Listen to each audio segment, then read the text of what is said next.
최신 지구촌 소식 만나보는 글로벌 리포트 시간입니다. 해담경제연구소 어예진 소장 나왔습니다. 어서 오세요. 안녕하세요. 예, 야, 오늘 첫 번째 소식부터 정말 이게 뭐지 하는 생각이 저절로 드는데 원래 금융업 그러면 네. 가장 선망에 맞이하는 직업군인데 요즘 중국에서는 금융업에 종사하고 있다 하면 비난을 받거나 오히려 눈치를 봐야 되는 상황이라고요? 네. 일단은 뭐 말씀하신 것처럼 금융업 종사자 하면 무슨 생각이 떠오르세요? 고액연봉자. 맞아요. 예. 우리나라도 그렇고 뭐 미국 월스트리트 예. 그러면 고액 연봉, 뭐 인기 있는 직업 이런 이미지가 떠오르는데 네. 중국도 그랬습니다. 금융 분야는 늘 연봉 1순위에 올라 있어요. 중국 도시 평균 연봉이 우리 돈으로 한 2,300만 원 정도 되는데 중국의 증권사 평균 연봉이 한 1억 5천 정도가 이야. 돼요. 근데 이 억대 연봉을 받는 직업을 위해서 많은 학생들이 이제 대학에서 금융 전공을 선택을 하고요.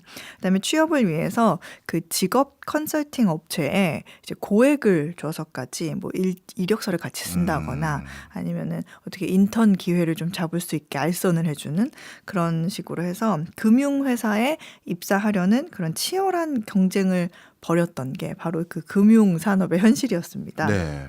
그런데 지금은 이 상황이 좀 바뀌었어요.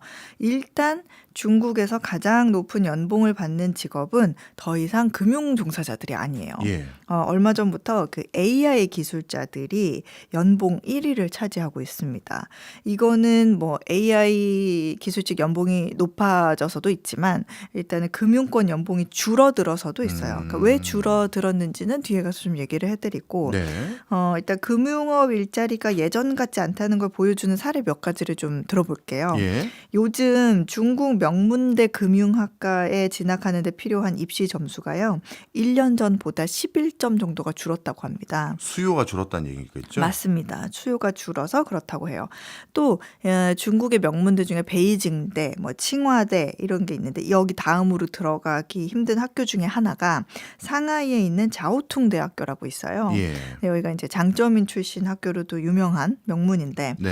지난 7월에 이 학교 졸업식에서 금융학과 졸업생들에게 이제 부학장이 한 얘기가 좀 예. 화제가 됐어요. 뭐라 그랬냐면 일부 사람들은 요즘에 금융산업이 가치가 없다고 생각하기 시작했습니다. 동문 일부는 또 자기의 직업에 대해서 수치심을 느끼기도 합니다. 그러나 여러분은 깊은 자부심을 가지세요. 이렇게 얘기를 했어요.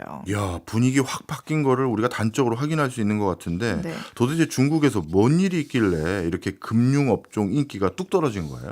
일단은 정부가 좀 꾹꾹 눌러가면서 압박을 하고 있기 때문인데 네. 그 과거에 중국의 빅테크 기업들에 대해서 이 시진핑 정부가 그 부패 단속하겠다고 하면서 빅테크에 뭐 이름 있는 대표들이 좀 구금이 됐다더라, 뭐 실종이 됐다 이런 뉴스들 많이 들어보셨을 그렇죠. 거예요. 아직까지 지금 안 나타나고 있는 분들도 많아요. 맞습니다. 그리고 그로부터 조금 얼마가 지난 뒤에는 뭐 사교육기관, 그다음에 과외 이런 거를 좀 잡겠다. 예. 그렇게 얘기를 했고 그다음은 또 연예인을 이렇게 개별적으로 타겟을 잡아서 또 유명한 뭐 여배우가 뭐 구금이 됐다, 예. 실종이 됐다 이런 일도 있었죠. 그런데 이번에는 그 대상이 금융이에요. 작년부터 시진핑 주석 그 언급을 보면 금융 범죄와 비리에 대해서 강력하게 대처하겠다 이런 뜻을 내비친 것들이 좀 있거든요. 근데 지난 7월에 중국 정부가 발표한 삼중 전회 결정문에서는 이런 말이 있었어요. 위험 방지를 위해 모든 금융 활동을 공산당 감독하에 두겠다. 이런 내용이 담아서 쐐기를 이제 박은 거죠. 예. 이와 함께 또 금융 분야에 전담 반부패 기구를 또 만들었어요. 그래서 대규모 조사를 벌이기도 했는데 이것보다 조금 앞선 2월에는 중국의 유명한 그 금융인이 있는데 이름이 이제 바오판이라고 하는 사람이에요. 차이나 르네상스 회장인데 이 사람이 갑자기 사라졌어요. 지금까지도 이제 행방이 묘연한데 실종 1년 만에 회장직에서 사임을 한다.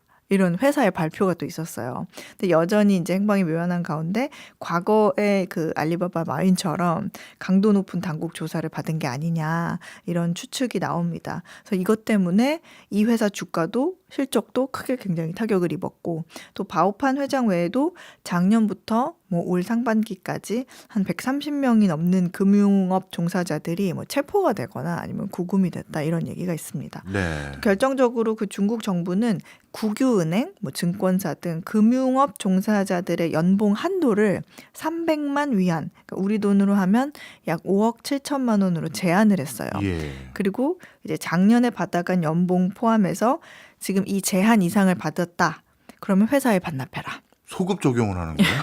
참나. 그런 조치도 예. 취했습니다. 그리고 민간 지원을 받는 금융기관을 제외한 모든 국영 증권사, 은행 등에 이게 해당이 되는데 일부 기관에서는 이제 임금하고 보너스를 줄였고요.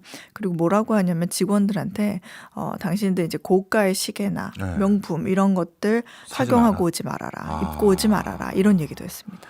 이야, 정말 생각보다 굉장히 고압적인 조치들까지 이루어지고 있는 것 같은데, 근데 갑자기 궁금한 게 시진핑 주석은 왜 하필 금융산업을 타겟으로 해서 이런 조치를 취하고 있는 거예요? 일단은 그 부동산 개발 회사들 파산으로 이제 여기에 대출을 해준 중국의 중소은행들이 이제 돈을 받지 못하는 상황이 되면서 최근 2달 만에 한 60여 개가 합병이 되거나 사라지는 일이 있었어요. 네. 그러니까 또 다른 위기를 막기 위해서 만들지 않기 위해서 좀 부실 은행들을 솎아내겠다 이런 입장이 하나가 있고 또 하나는 이제 서구식 금융 엘리트에 대한 생각을 없애고 네. 또 사치를 조장하는 쾌락주의를 막겠다. 이런 게 있습니다. 예. 중국 경기 침체가 장기화되는 가운데서도 이제 금융업종에 있는 사람들은 고연봉을 유지하면서 여유를 부리는 사람들이 많으니까 이제 대중의 시각들이 조금 나빠졌어요. 그리고 이제 금융권은 그래서 부패의 온상이다. 뭐 실물과 괴리된 허황된 경제다. 이런 인식이 생겼죠. 아, 민심이 뒤숭숭했군요. 네, 그리고 이런 가운데 또 시진핑 주석이 2021년 이후 지속적으로 추진하고 있는 정책이 많이 들어보셨겠지만 공동부유론입니다. 예. 공동부유에 대해서 잠깐 설명을 드리면 이제 모두 함께 부자가 돼보자 이런 얘기인데 이걸 사회주의 필수 요건이자 중국 현대화의 핵심으로 삼고 있죠. 공동부유라는 개념은 원래 마오쩌둥 시대의 그 평등주의 사회를 구축하기 위해서 다 함께 잘 살자 이런 개념의 공부론이 있긴 했습니다만 네. 이제 그 당시에는 다 함께 가난에서 벗어나자 이런 의미가 좀 강했고 지금은 이제 양극화 해소 그리고 뭐 부의 재분배 이런 성격이 더 강하죠. 네. 근데 함께 부자가 되려면 사실은 못 사는 사람들을 잘 살게 하는 것보다 예. 뭐 대기업이나 부유층을 좀 억압해서 뭐 기부를 하게 하든 혼자만 재산을 더 증식하지 못하게 하든 그런 식으로 의 방법을 써먹는 게 더 빠릅니다. 효과는 좋겠죠. 네. 근데 좀 다르게 얘기하면 중산층을 좀 두텁게 하고 그들의 삶의 의욕을 좀 꺾지 않도록 해야 돼요. 그런데 문제는 그렇게 하면서도 경제 성장은 또 유지해야 되는 숙제가 있거든요. 그렇죠. 네. 근데 이걸 해결하려면 부를 적절하게 좀 분배를 하고 그렇게 분배된 부가 이제 또 소비에 사용이 되면서 내수 경제가 활발하게 움직이는 것 말고는 방법이 없습니다. 네. 그러니까 어차피 도달하고자 하는 결론은 내수 부양이 목표예요. 그러나 이로 인해서 이제 금융권 인재들이 지금 이런 압박 때문에 계속 해외로 빠지고 있고 그다음에 급여가 이제 하락을 하는 경우가 있으니까 더 이상 내가 갖고 있는 가치나 자산의 증식이 불가하다 이런 생각에 다른 직업을 찾는 그런 중국인들이 많아지고 있고 또 전공 선택이나 이런 학교에서도 굉장히 어떡하지 막막해하는 학생들이 늘고 있다 이런 얘기가 있습니다. 그렇겠네요. 단기적으로는 어떻게 보면 좀 적극적으로 경제 활동하려는 사람들을 찍어 누르면 평등에 더 가까워지는 모양새를 갖춘다 생각할지 모르겠지만 결국 그렇게 적극적인 경제 활동하는 사람들이 새로운 좋은 직장, 기회 이런 걸 많이 만들어내기도 하는데 야 이게 또 어떻게 부작용으로 이어질지 아니면 어떤 과정으로 전개될지 궁금하네요. 나중에 꼭 그 결과도 알려주세요. 네. 이번에는 유럽이네요. 네. 마리오 드라기 전 유럽 중앙은행 총재가 유럽 연합이 다시 살아나기 위한 방법을 담은 보고서를 내놨다. 야 어떤 보고서입니까? 이게요. 일단은 뭐 유럽 얘기 잠깐 해보면 유럽 경제가 안 좋다. 유럽이 왜 침체에서 벗어나지 못할까 이런 기사도 얘기도 참 많이 나왔습니다. 네. 요즘에. IMF에 따르면 현재 유럽 연합은 전 세계 생산량의 14%밖에 차지하지 못하고 있는데요. 네. 이게 2000년도에 20% 이상 차지했던 것에서 줄어든 수치예요. 유럽 연합이 성장을 멈추고 후퇴하게 된 데에 가장 영향을 미친 뭐 이유는 크게 두 가지 정도 최근에 들어서 꼽을 수 있는데, 하나는 이제 팬데믹 이후에 미국 등 다른 선진국들만큼 이제 유럽이 회복을 하지 못했다는 점이 하나가 있고요. 그랬죠. 그리고 이제 러시아 우크라이나 전쟁이 좀 큰데 이 전쟁으로 인해서 유럽 내 에너지 가격이 상승하면서 예. 경제적으로 타격을 입은 점, 이 두 가지가 최근에 유럽의 발목을 잡은 결정타였습니다. 예. 이런 상황에서 우르줄라 폰데어라이엔 유럽연합 집행위원장이 마리오 드라기 전 유럽 중앙은행 총재에게 좀 방법을 제시해달라. 이거에 대한 진단과 해결 방안을 좀 고민해달라라고 요청을 했고, 예. 1년 만에 이 드라기 전 총재가 400페이지에 달하는 그런 보고서를 내놓으면서 유럽의 생산성 저하 문제를 해결하고 경쟁력을 회복하기 위한 150개 이상의 권고안을 담아서 발표를 한 겁니다. 네. 네, 이제 하필 왜 드라기 전 총재에게 부탁을 했을까? 예. 이거는 이 드라기 전 총재 별명이 슈퍼마리오예요. 그래요? 네. 생김새가 비슷합니까? 그러고 보니까 생김새도 좀 비슷한 것 그래요? 같은데, 일단은 이 사람은 유럽에서 가장 존경받는 인물이자 이제 과거 그 유로존 재정위기 때 유럽을 구한 해결사다 이런 평가를 받고 있는 사람이에요. 예. 이 보고서는 오는 11월 이후 출범하는 폰데어라이엔의 유럽 집행위 2기 새로운 정책을 수립하는 데 반영될 전망입니다. 네. 어떻게 보면 유럽의 최고의 정책 고수이자 금융 고수에게 자문을 구했는데 네. 그 자문 내용이 궁금합니다. 일단 보고서 주제를 한마디로 하면 대대적인 유럽연합의 개혁이 필요하다. 네. 앞으로 미국, 중국과 경쟁하기 위해서는 연간 8천억 유로의 신규 투자가 필요하다. 이런 의견인데요. 네. 8천억 유로 하면 우리 돈으로 1,200조 원 정도 됩니다. 예. 이거는 뭐 우리나라 1년 예산의 2배 정도 2배. 되는 금액이고요. 유럽연합 GDP의 4.7%에 해당하는 매우 큰 돈입니다. 네. 이게 2차 세계대전 이후에 미국이 그 유럽 재건 원조 계획인 마샬 플랜 했을 때 규모가 GDP의 1에서 2% 정도 수준이었던 거를 감안하면 그거의 배 이상인 굉장히 공격적인 투자가 필요하다는 얘기예요. 네. 그럼 핵심 투자처는 뭔데? 보니까 중국과 미국 정부가 막대한 그 보조금을 지급하고 있는 뭐 배터리, 네. 수소 등의 청정 기술, 그리고 뭐 디지털, 그리고 방산을 꼽았습니다. 방산도요? 네. 개별 회원국 차원이 아닌 어떤 범유럽 반도체 전략이 시급하다는 내용, 그리고 에너지 공급망 확보를 통한 독자 생존력을 높여야 한다면서 뭐 구리, 리튬 등 주요 광물 확보 방안 마련 등도 제시를 했습니다. 한편 이 드라기 전 총재는 유럽이 방대한 단일 시장을 활용하지 못해 경제난을 겪고 있다 이러면서 역내 무역 마찰을 줄여서 뭐 통신 같은 그런 부분들은 좀 기업 간의 통합을 하는 등 이제 완전히 하나의 시장으로 기능을 하게 해야 한다 이런 얘기도 했고요. 예. 그다음에 방산 부분도 이제 안보가 굉장히 중요해졌다라고 하면서 강조를 했는데, 방산도 너무 쪼개져 있으니까 유럽 연합 차원의 무기 조달도 확대해야 한다. 네. 개별 국가별로 하지 말고 이런 의견도 있었습니다. 그리고 이제 요거는 사실 좀 더 들여다보면 우리나라 방산 업체들이 유럽 국가들에게 이제 무기를 대거 수주하지 못하도록 이제 외부 업체들이 좀 방어해보자 그런 의도도 있습니다. 그리고 자본시장을 통합해서 시장 감독을 좀 중앙 집중화하고 새로운 공동자금 조달처를 개발하자 이런 내용도 들어있었습니다. 네. 뭐 말씀 듣고 보니까 청정 기술부터 디지털, 방산 그리고 자본시장까지 어떻게 보면 전도유망하고 고부가가치 산업은 전부 다 육성하자라는 얘기인 것 같은데 네. 문제는 돈인 것 같아요. 그렇죠. 이렇게 만만치 않은 예산이 들어가는데 이 자금 마련에 대한 대안은 같이 주셨나요? 다행히 그 대안이 들어 있었어요. 예. 400페이지라서 들어 있었던 것 같은데, 이 자금 마련은 유로존 국가들이 연대 보증을 통해서 공동 명의로 발행하는 채권이죠. 뭐 유로본드를 좀 적극 발행하는 방법과, 그리고 이제 팬데믹 당시에 좀 쌓인 부채가 있는데 그 부채 상한을 좀 연장을 하는 방법을 제시를 했습니다. 있습니다. 네. 다만 이제 이 부채 상환을 연장하게 되면 이제 이자 비용 증가 등의 문제가 생겨서 뭐 독일이나 뭐 네덜란드 같은 좀 검소하고 보수적인 정부들의 반대가 좀 예상되기는 합니다. 그래서 이에 대해서 이제 폰데어 라이엔 위원장이 새로운 공동 부채보다는 좀 추가적인 국가 기여금을 좀 더 걷어들인다거나 네. 아니면 EU 수준의 세금으로 좀 충당을 할 수 있을 것 같다 이런 의견을 보태기도 했습니다. 네. 근데 한편 이번 보고서를 두고 유럽의 정말 현실을 시원하게 진단했다 그런 의견도 있었는데 한편에서는 이거는 분량만 굉장히 길고 새로운 것이 없다. 뭐 유럽 국가 간의 타협이 좀 어려운 방식을 중심으로 작성이 됐다.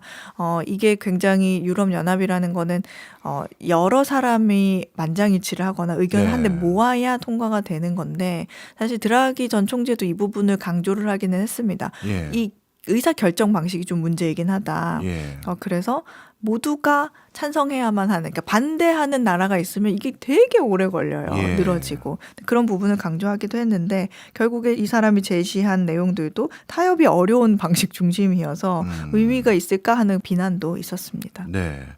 요즘 전 세계 많은 국가들이 뭔가 체질 개선이 필요한 시점에 도달해서 그런지 뭘 자꾸 새로운 걸 해보자고 하는데 그 방식이 다 개혁을 해보자라는 건데 네, 맞아요. 저도 뭐 많은 사람들이 인구에 회자하는 단어입니다만 개혁이 혁명보다 어렵거든요. 정말 타협하고 절충하고 하나하나 설득한다는 건 굉장한 리더십과 정치력이 있지 않고선 안 되는데 네. 유럽은 민주화된 시스템인데 과연 한 사람이 이걸 다 누가 총대를 메고 설득할 수 있을지 시스템은 그런 게 있을지 참 저도 똑같이 의구심이 드네요. 네. 자, 이번에는 브라질 소식입니다.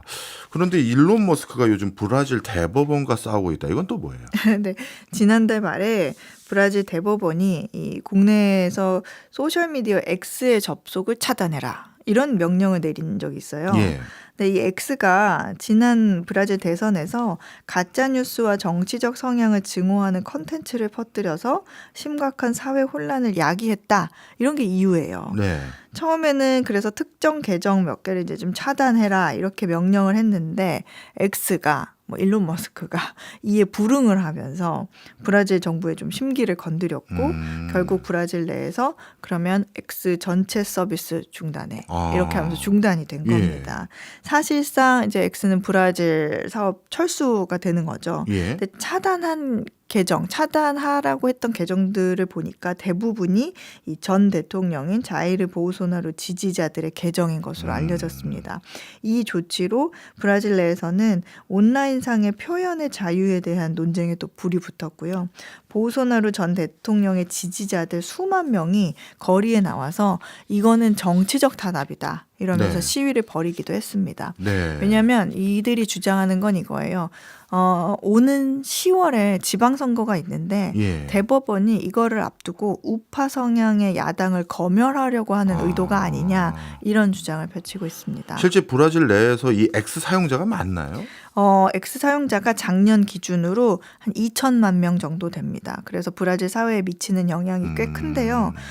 그래서 이번에 그 X 서비스가 중단되면서 수많은 팔로워들을 갖고 있는 인플루언서들이 있을 거 아니에요. 그리고 이걸 통해서 비즈니스를 구축했거나 생계를 유지하는 사람들도 있는데 이 사람들은 이제 하루아침에 굉장히 곤란한 상황이 됐죠.